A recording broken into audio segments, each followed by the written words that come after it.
The pictures, the sounds, the day we will never forget.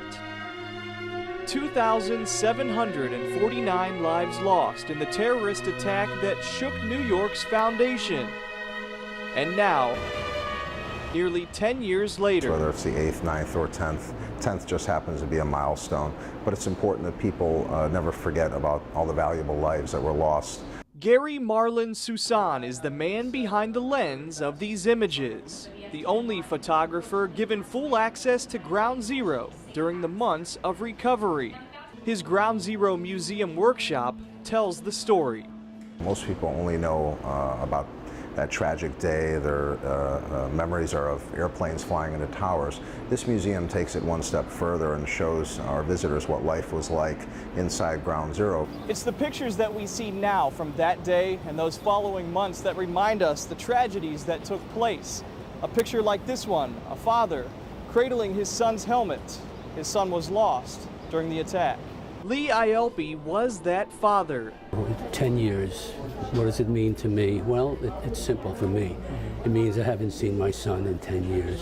But through his desire to see more education on September 11th, Ielpi co-founded the Tribute WTC Visitor Center nearly 5 years ago.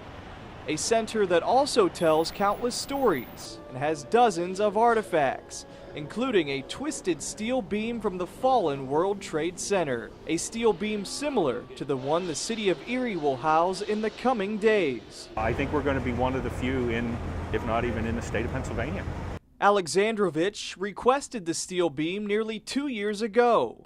Tuesday, his request will be granted. An 18-foot, 7,000-pound piece of the World Trade Center will be picked up from the Port Authority and moved to Erie forever. And for the men who lost so much in the attacks, they say the people in Erie only stand to gain from the simple piece of metal. To be able to walk up and touch the steel, view the steel, to have an actual piece of the World Trade Center in Erie is just incredible. I can't bring back the 80 to 100 good friends of mine from the fire department that died. But you know what? We can make a difference for tomorrow. And that's by thinking positive. That's by educating, by enlightening. So hopefully that piece of steel is going to reflect those same thoughts. Reporting in New York City, I'm Vince Slomsky.